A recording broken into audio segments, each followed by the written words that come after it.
가짜와 진짜가 뒤섞인 대혼돈의 시대를 살고 있는 지금, 그 어느 때보다 짭이 아닌 찐이 고프다는 생각을 많이 하게 됩니다. 왜 이렇게들 진심을 다하지 않고 그저 흉내내기에만 바쁜 걸까요? 하는 척 신용만 하고는 이 정도면 충분하지 않냐고 뻔뻔하게 구는 걸까요? 그럴싸한 이미지들만 난무하는 허위허식의 세상에서 정말 몇 안 되는 진정성과 청년다움으로 승부하는 이 인물을 주목하지 않을 수 없었습니다. 가장 변화가 느린 정치권에서 새로운 기준을 만드는 젊은 목소리, 더불어민주당의 박지현 전 비상대책위원장입니다. 한국의 20대 여성으로 어느 날 갑자기 정치권에 발을 들인 뒤 그 어떤 청년 정치인보다 강렬한 존재감을 남긴 박 전 위원장이 쓴 정치 에세이 이상한 나라의 박지현, 이번에 만나봅니다. 영국 BBC 선정 2022 올해의 여성 100, 미국 타임 선정 올해 떠오르는 인물 100인, 미국 블룸버그 통신 선정 올해의 50인까지 정치에 입문하자마자 단숨에 청년 여성의 아이콘이 된 저력이 무엇이었는지 생생하게 느낄 수 있는 책입니다. 발췌 낭독으로 살짝 들려드리고 다음 편에서는 박 전 위원장과 저자 초대 북토크로 만나보겠습니다.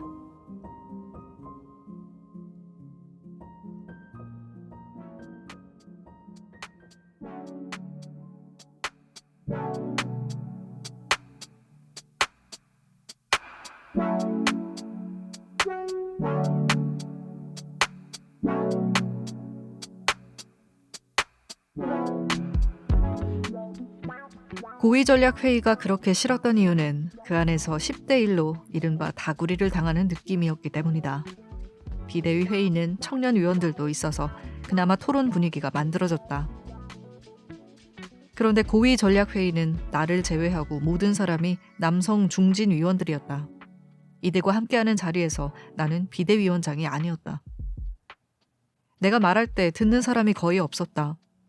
휴대전화를 만지거나 자기들끼리 떠들기 바빴다. 그럴 때 나는 한 명을 지목해서 어떻게 생각하느냐고 물었다. 그러면 당황해서 다시 말해달라거나 그냥 얼버무리면서 상황을 모면하려고만 했다.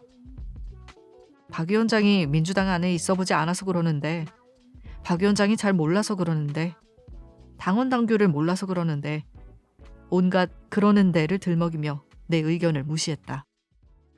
같은 위원장 신분인 윤호중 위원장이 말할 땐 달랐다. 내가 말할 땐 들은 채도 하지 않던 사람들이 윤호중 위원장이 내 말에 조금 보태 비슷한 이야기를 하면 바로 수긍하며 위원장님이 말씀하시니 그리하겠습니다 하고 제깍 대답했다. 눈앞에서 그런 모습을 보고 있으려니 어이가 없었다. 한 번은 참다 이야기를 꺼낸 적도 있다. 저 공동위원장 아닙니까? 왜 제 말은 듣지도 않으시고 저한테는 보고도 안 하십니까?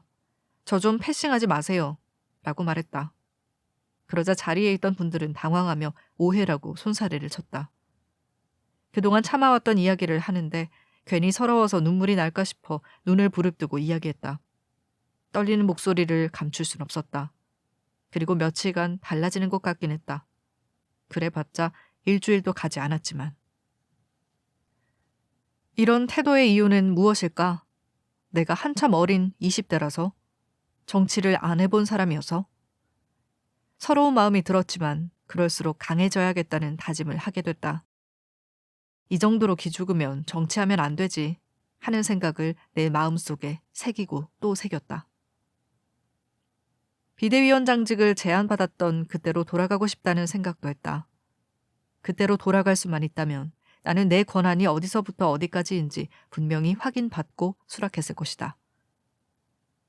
민주당은 반성과 쇄신을 하자고 나를 끌어들였다. 그게 내게 주어진 임무였다. 그런데 본심은 아무것도 하지 말라였다. 나를 장식품으로, 얼굴 마담으로, 우리에게 이런 상품도 있다는 것을 내세우기 위한 홍보용 마네킹쯤으로 데려다 놓은 것이다. 하지만 나는 그렇게 있기는 싫었다. 그래서 계속 반성과 쇄신을 말했고 내가 주장한 혁신안을 공식화하길 요구했다. 그러니 불협화음이 잦을 수밖에. 내 생각은 그때나 지금이나 전혀 바뀌지 않았다. 비대위원장을 수행하면서 민주당이 신용만 할 뿐 실제로 반성하고 변화할 의사가 전혀 없는 정당이라는 것을 깨달았고, 그래서 이번만큼은 반성과 혁신을 반드시 해야 한다는 절박감에 나라도 약속을 지켜보자는 마음이었다. 나는 민주당의 특혜를 바란 적이 없다. 내게 당대표 출마 자격을 부여하는 것은 원칙을 지킬 것이냐 특혜를 허용할 것이냐의 문제가 아니었다. 대선 때 2030 여성의 지지를 끌어내고 임시 당대표를 맡았던 청년 정치인을 당대표 선거에 참여하게 할 것이냐 하는 정치적 판단의 문제였다. 당시 우상호 비상대책위원장은 원칙을 입에 올렸다. 원칙을 지켜야 하기에 박지원 출마는 안 된다는 것이다. 웃기는 말이다. 우상호 위원장은 2021년 4.7 보궐선거에 서울시장 후보로 출마했다. 원인을 제공한 보궐선거에는 당 후보를 내지 않는다는 당규를 바꿔서 말이다. 민주당은 정치적인 상황에 따라 달리 정할 수 있다는 단서 조항을 탄력적으로 적용하거나 당원 당규를 수시로 바꾸면서까지 정치적 판단을 해왔다. 자신들의 기득권에 도전한 나의 당대표 출마만 빼고. 당대표 출마 자격을 당무위원회 의결로 달리 정할 수 있도록 한 규정은 특별한 정치적 상황에 유연하게 대응하기 위한 민주당의 원칙이다. 내가 입당한 지 한 달 만에 임시 당대표가 된 것도 바로 이 조항을 적용한 것이다. 자기들이 꼭두각시로 세울 때는 단서 조항을 적용하고 기득권에 도전하면 단서 조항을 적용하지 않겠다는 것과 다름없었다. 나는 비대위원회와 당무위원회를 열어 공식적인 결정을 내려달라고 했다. 며칠 전 우상호 위원장은 내 출마가 전당대회 흥행에 도움이 될 것이라고 했다. 서류를 접수하는 날 이재명 의원은 박지원에게도 도전의 기회를 주면 좋겠다고 했다. 사실상 출마가 불가하다는 결론을 내린 다음 전당대회 흥행, 도전의 기회 어쩌고 말한 것이다.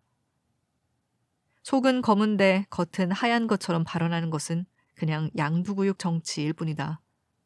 양의 머리를 걸어놓고 개고기를 팔듯 속으로는 필사적으로 출마를 막아놓고 겉으로는 안타까운 것처럼 연기를 하는 것이 어이가 없었다.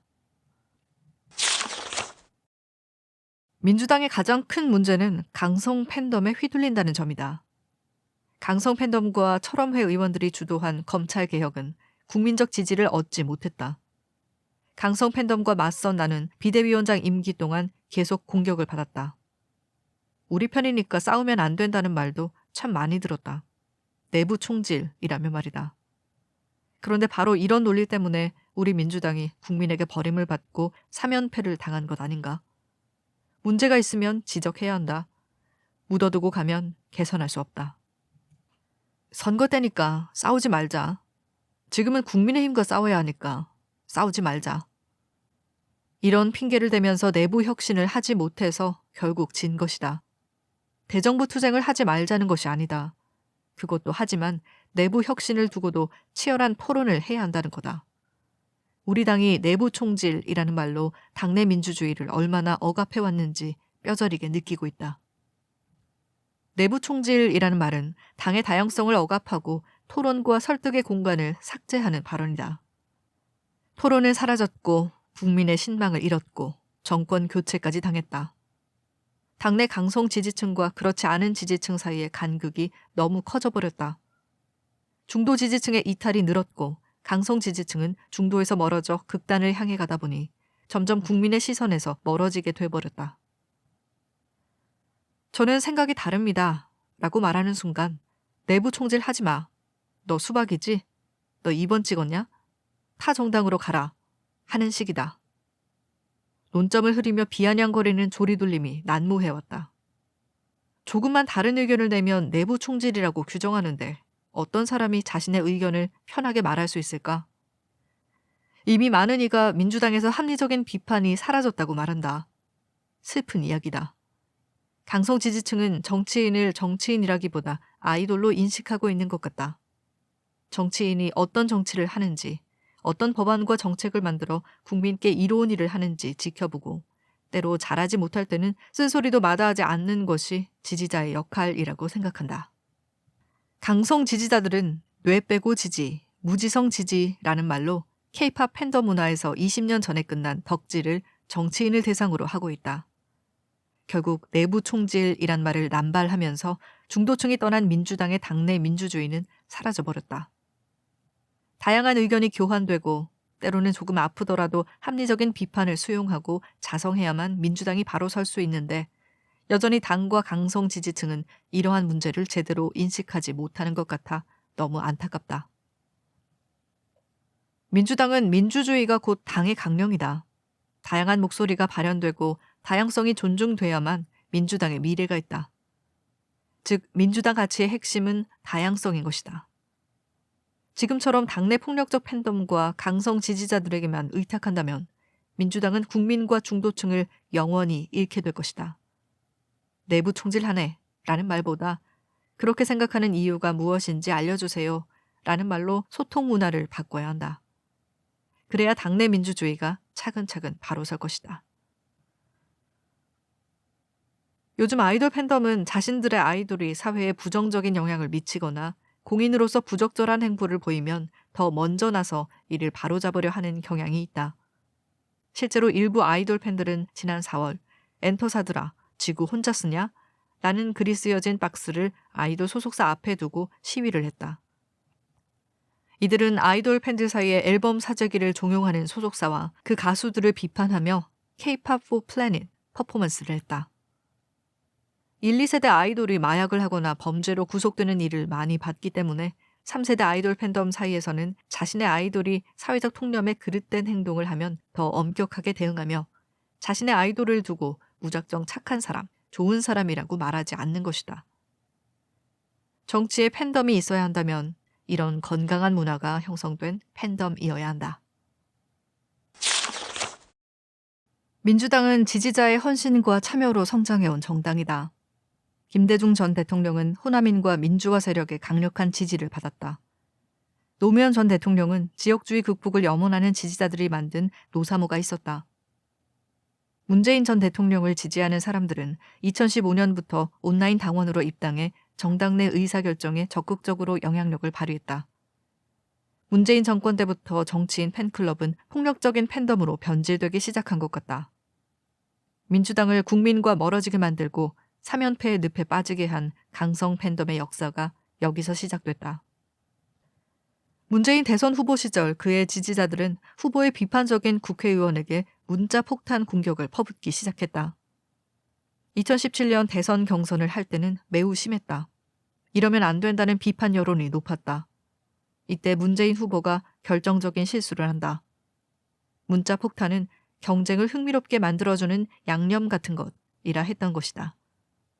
이를 극렬 문파들은 계속 공격하라는 신호로 받아들였다. 이후 극렬 지지자들의 공격은 더 격렬해졌다. 경선 경쟁자였던 이재명 의원도 경선 당시 문재인 후보의 비판적이었다는 이유로 극렬 문파로부터 집중적인 공격을 받았다. 특히 조국 장관 사태와 검찰개혁 논란을 거치면서 주류와 다른 의견을 내는 의원들의 좌표를 찍어서 공격했다. 박원순 시장의 성폭력 사건 이후에는 박 시장을 무죄라고 주장하면서 피해자를 피해 호소인이라 불렀다. 민주당은 권력형 성폭력을 반성해야 한다는 주장을 특히 적극적으로 공격했다. 이때가 민주당이 망하는 길로 접어드는 분기점이 됐던 것 같다. 지난 대선에서 2030 여성들은 이재명 후보를 지지하며 대거 민주당에 입당했다.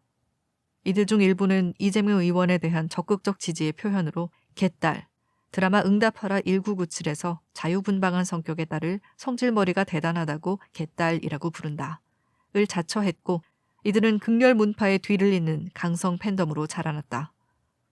이들이 2030 여성들의 정치적 요구를 대변한다고 보기는 어렵다.